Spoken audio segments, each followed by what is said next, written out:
New research shows secret tax haven accounts siphon more than $1.1 trillion from the global financial system.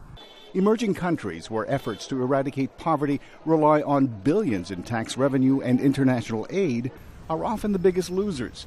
Tom Cardamone is the managing director for Global Financial Integrity, a group that tracks the illicit flow of cash around the globe. This is far more than all the foreign aid and all the foreign investment that goes into those countries every year. So it's a critically important problem.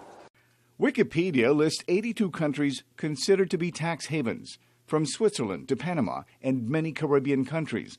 They're attractive because they offer offshore accounts to foreign individuals for little or no tax liability and anonymously. Best of all, it's perfectly legal.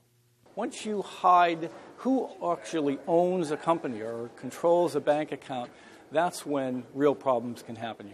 Tax haven accounts can also provide cover to drug traffickers and terrorists or to hide nefarious schemes.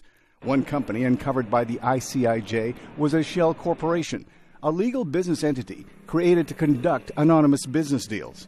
ICIJ reporter Will Fitzgibbon says the shell company was later called out by the U.S. government for secretly providing Syria's Air Force with oil used in explosive barrel bombs that were dropped on homes, businesses, and civilians. So the fact that this company, which allegedly had done these things, was allowed to have offshore companies and to continue using them was for me a pretty stark example of how those two worlds of victim and offshore coincide.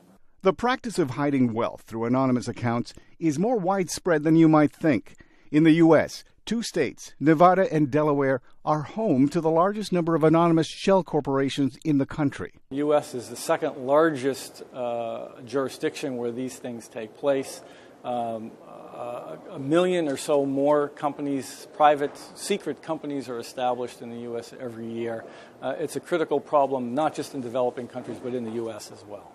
Cardamone says opening anonymous offshore accounts requires only a basic knowledge of business, an internet connection, and a small fee. He's guardedly optimistic that the massive leak of potentially damaging documents from Panama will add to the growing pressure to make these secret accounts more transparent and more accountable. Millar Sega, VOA